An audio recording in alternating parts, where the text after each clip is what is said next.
శ్రీమాత్రే నమ. జయ గురు దత్తాత్రేయ నమ. ఈ వీడియోలో మనం సెప్టెంబర్ 22వ తారీఖు నుంచి 28వ తారీఖు మధ్యలో జరగబోయే వార ఫలాలు వృశ్చిక రాశి వారికి ఏ విధంగా ఉంటాయి అని పరిశీలిస్తే, మరి ఈ వారంలో ముఖ్యంగా బుధవారం నుంచి 11వ స్థానంలో మంచి అద్భుత యోగం ఏర్పడబోతుంది. అది బుధాదిత్య యోగం, నిపుణ యోగం. ఈ రెండు యోగాలు ప్రభావం వల్ల జాతకుడికి ఆర్థికపరమైనటువంటి లాభం ఏర్పడే అవకాశం ఉంటుంది. అంటే ముఖ్యంగా అష్టమాధిపతి బుధుడు లాభస్థానంలోకి రావడం వల్ల జాతకుడికి వ్యాపారపరంగా అదృష్టం కలిసి వచ్చే అవకాశం ఉంది.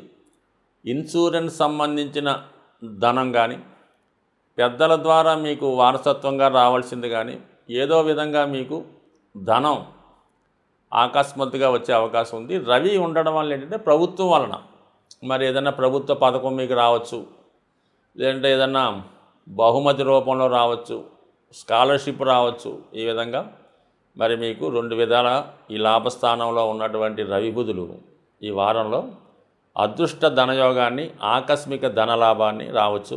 అలాగే పెద్దల ఆస్తి మీకు ఏమైనా రావాల్సి ఉంటే ఈ సమయంలో దాని యొక్క డాక్యుమెంట్స్ లాంటివి మీ చేతికి రావడం, అలాగే చాలా కాలం ఏదో బ్యాంకు లోన్లోనో ఎవరిదైనా తాకట్లో ఉన్నటువంటి పత్రాలు విడిపించుకునే అవకాశం ఇప్పుడు మీకు లభించే అవకాశం ఉన్నది.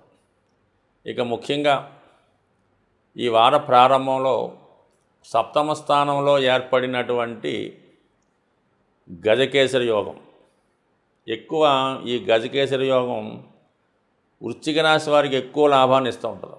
ఎందుకంటే చంద్రుడు భాగ్యాధిపతి, గురువు ధనాధిపతి, ఈ ఇద్దరు కలిసినప్పుడు అదృష్ట ధనయోగం ఏర్పడుతుంది.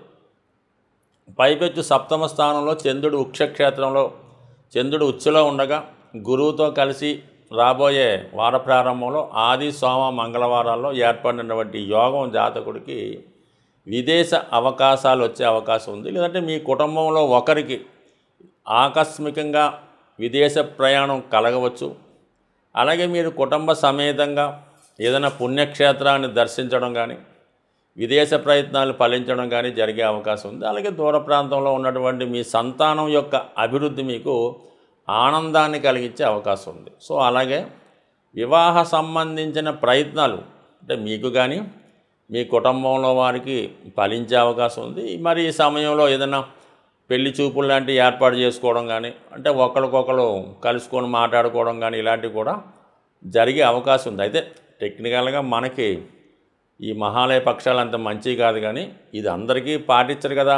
ఆ విధంగా మిగతా వాళ్ళు ఎవరైనా ఉంటే సమయంలో అలాగా పెళ్లి విషయంలో కలుసుకొని మాట్లాడడం అలాంటివన్నీ చేస్తూ ఉంటారు. అవి కొంతవరకు సక్సెస్ అయ్యే అవకాశం ఉంది. అలాగే మీ యొక్క తల్లిదండ్రుల యొక్క యోగక్షేమాలు తెలుసుకొని వారికి కావాల్సినటువంటి సదుపాయాలు లాంటివి ఏర్పాటు చేయడం కూడా ఈ సమయంలో మీకు అవకాశం ఉన్నది.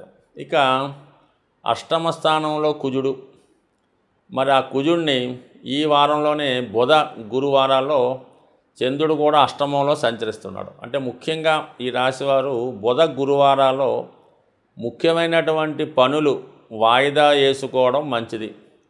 అలాగే కుటుంబ సభ్యులతో విభేదాలు వచ్చే అవకాశం ఉంది. ఆర్థికపరమైన లావాదేవీల్లో కానీ, ఆస్తి పంచుకునే విషయంలో కానీ, బాధ్యతలు పంచుకునే విషయంలో అది అన్నదమ్ములు కావచ్చు, పార్ట్నర్స్ అవ్వచ్చు, ఎవరైనా అవ్వచ్చు, కానీ బంధువుల మధ్య విరోధాలు వచ్చే అవకాశం ఉంది. ముఖ్యంగా ప్రయాణాలు వాయిదా పడడం, కొన్ని అపస్థితులు కలిగే అవకాశం ఉంది. కాబట్టి ఎస్పెషల్లీ వృశ్చిక రాశి వారు బుధ గురువారాల్లో ప్రయాణాలు వాయిదా వేసుకోవడం, ఎవరితో అన్న సంప్రదింపులు లాంటివి వాయిదా వేసుకోవడం, లావాదేవీలు జరగకుండా ప్రశాంతంగా గడపడం మంచిది.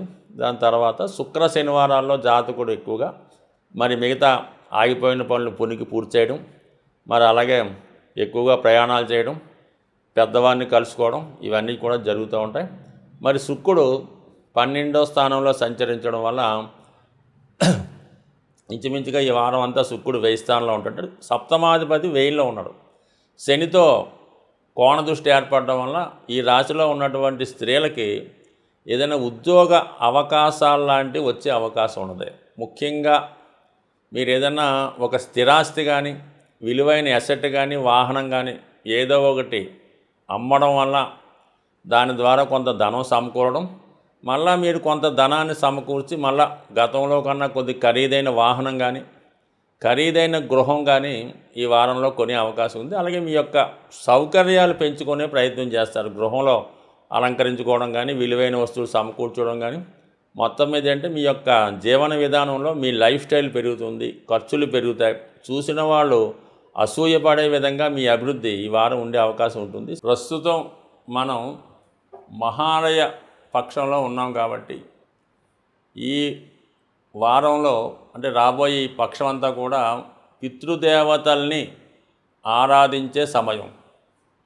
అంటే ఇక్కడ ఎవరి కుటుంబంలో అయినా అంటే వ్యక్తిగతంగా మీరే కాకుండా మీ కుటుంబంలో సంతానం అవ్వచ్చు, ఎవరన్నా మీ కుటుంబంలో నిరుద్యోగులుగా ఎటువంటి ఉద్యోగం లేకుండా కేవలం ఖాళీగా ఉండడం వల్ల కానీ, ఏదో ఒక వ్యసనానికి బలహీనమై ఉండడం కానీ, తరచూ అప్పులు చేయడం, వివాహం అయినా కూడా సంతానం కలగకపోవడం, ఒకవేళ కలిగిన కేవలం స్త్రీ సంతానం మాత్రమే కలగడం, ఇలాగ కొన్ని ఉంటాయి. అయితే ఒక కుటుంబంలో ఒకరికి ఈ విధంగా ఉంటుంది. సాధారణంగా ఈ పితృదోషాలు అన్నవి ఆ కుటుంబంలో ప్రథమ సంతానం మీద ఉంటుంది, కొన్ని సందర్భాల్లో చివరి సంతానం మీద కూడా ఉంటుంది. కాబట్టి ప్రతి ఒక్కరూ కూడా ఈ దేవతలకి తప్పనిసరిగా ఇప్పుడు జరుగుతున్నటువంటి 15 రోజుల్లో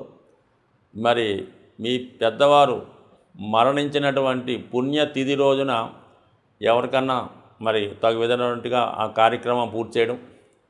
మరి చాలామందికి అవకాశం లేకపోవచ్చు, తెలియకపోవచ్చు, కానీ వాళ్ళు వీలైనంత వరకు గోసేవ చేయడం వల్ల మీ దగ్గరలో ఉన్నటువంటి గోశాల దర్శించడం, లేదంటే మీ పెరట్లో ఎవరన్నా పెంచుతున్న గోవులు ఉన్నా, మీ ఊరిలో ఉన్న ఆ గోవుకి మరి నవధాన్యాలు సంబంధించినవి, అంటే నవధాన్యాలు అంటే అందరికీ తెలిసే ఉంటుంది, గోధుమలు, ఈ పెసలు, మినుములు, కందులు వగైరా వగైరా ఉంటాయి. అందులో మీకు ఏదైనా ఒక 3 నానబెట్టి ఆవుకు పెట్టడం వల్ల సాధారణంగా ఈ పితృదేవతల యొక్క ఆశీర్వాదం లభించే అవకాశం ఉంది. సాధారణంగా ఎవరైనా కుటుంబంలో మీ పెద్దవారు మరణించినప్పుడు మీరు వాళ్ళకి 11వ రోజున చేసినటువంటి కార్యక్రమాలు వసపిండి అంటే రకరకాలుగా ఉంటాయి పేర్లు. ఆ రోజు నుంచి వాళ్ళు దేవతలుగా పితృదేవతల్లో కలడం మారుతూ ఉంటుంది. సో అందువల్ల ఏంటంటే ఖచ్చితంగా వాళ్ళు దేవతలే. సో అందువల్ల ఏంటంటే మీరు కంపల్సరిగా పితృదేవతల్ని ఈ మహాలయ పక్షంలో ఆరాధిస్తే జాతకంలో ఉన్నటువంటి సమస్త దోషాలు, ఇంకా అది ఇదని కాదు, ఎటువంటి దోషం అన్నా పరిహారం జరిగే అవకాశం ఉంటుంది. కాబట్టి సాధ్యమైనంత వరకు మరి ఇది ఖచ్చితంగా చేయడం వల్ల జాతకంలో ఉన్నటువంటి దోషాలు పరిహారం అయ్యే అవకాశం ఉంటుంది.